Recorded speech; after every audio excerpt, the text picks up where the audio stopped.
Hello, everybody, and thank you for tuning in to the Ron Paul Liberty Report.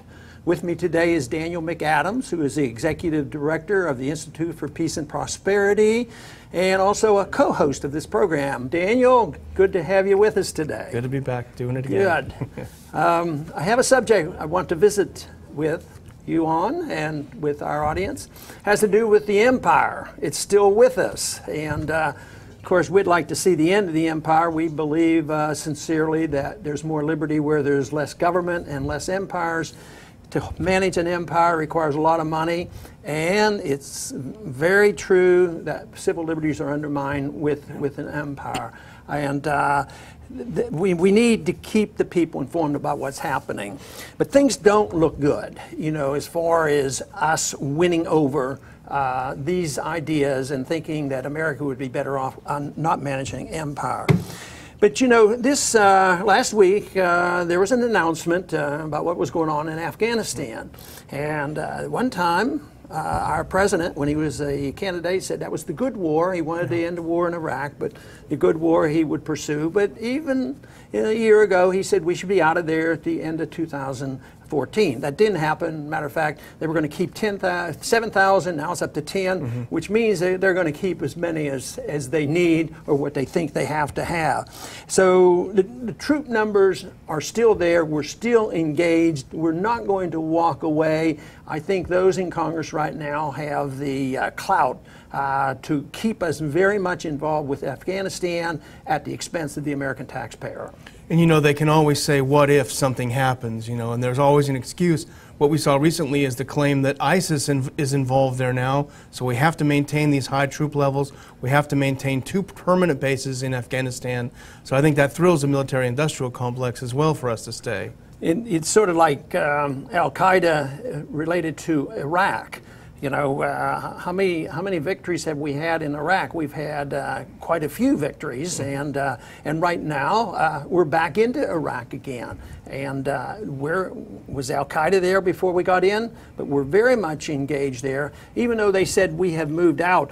I doubt if all Americans moved out of that largest embassy in the world, out of Baghdad. So that war has continued, but we're not doing so well in Yemen either. I mean, it looks like the declaration of victory there was a farce.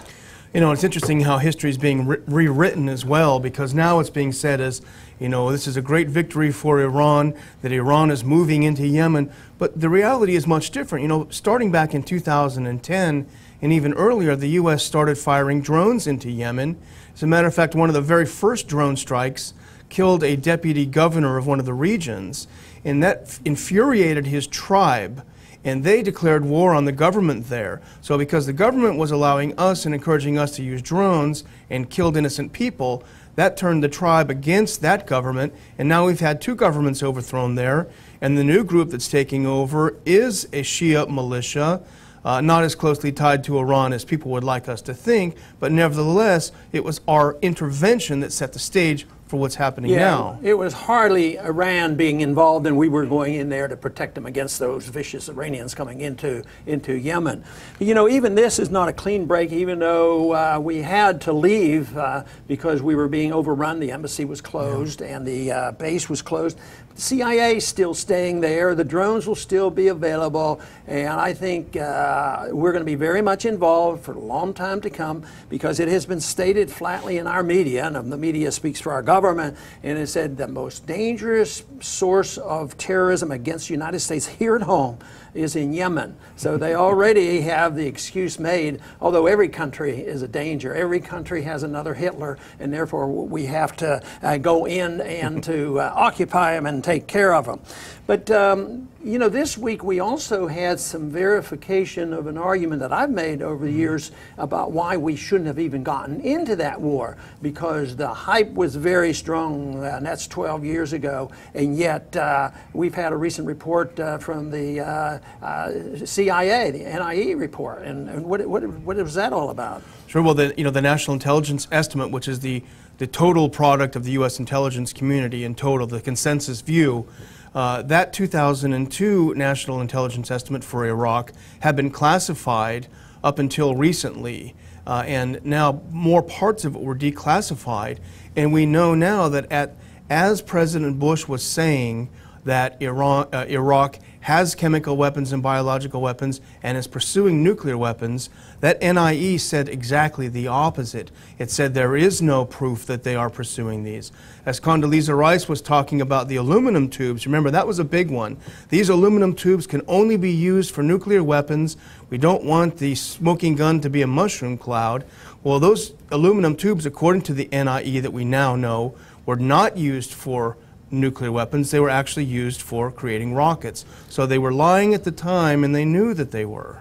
You know, while I was in office, and obviously when you were working with me, we had a friend made with, William Odom. Yes. He's no longer alive, but he was a man of great experience. But do you recall his statement about what kind of a mistake this was being into Iraq? Yeah, the great general said this is the greatest strategic mistake in U.S. history, I think he said. Well, I guess time will tell. We've made so many, picking and choosing, gets pretty difficult.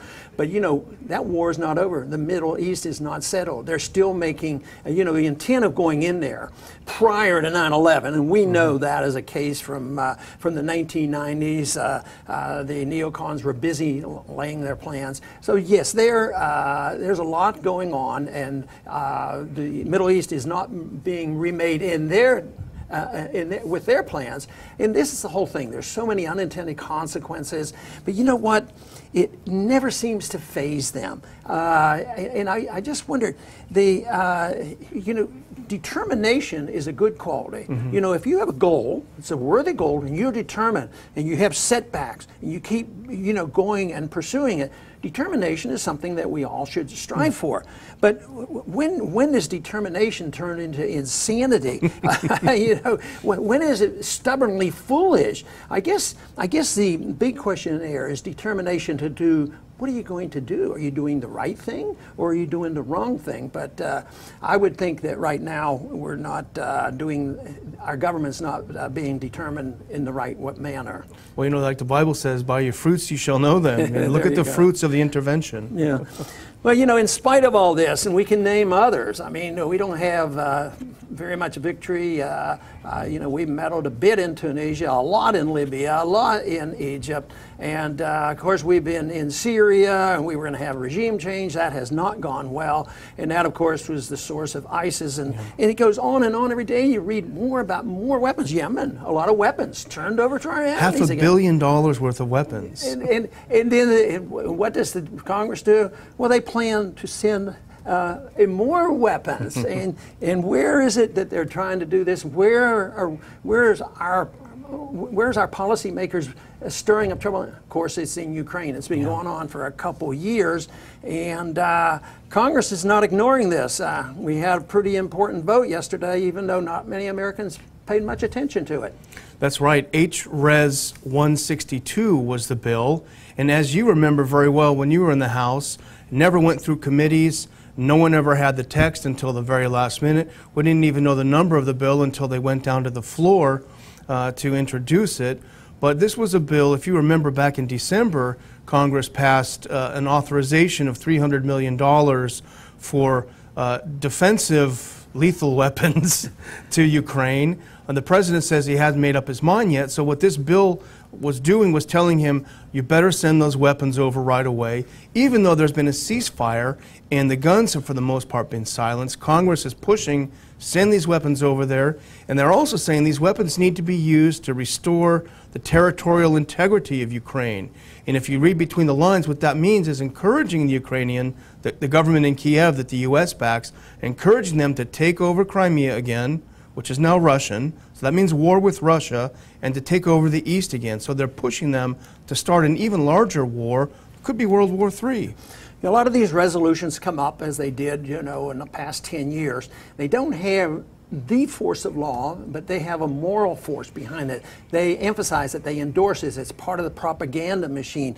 And on this resolution that was just passed, it's 4 pages long, and all this is condemnation of the conflict. Mm-hmm. And of course, the position I've taken and the non-interventionist taken is, yes, there's problems over there, But to blame only one side is getting involved in the wrong sort of way, especially when we see that they're not being accurate in what they're saying, because all this is a condemnation of Russia. Russia is 100% guilty of this. And of course, the difference right now is they talk about lethal and non-lethal weapons. Well, this is interesting. They said these are going to be lethal defensive weapons. So they're still being, not looking for another war.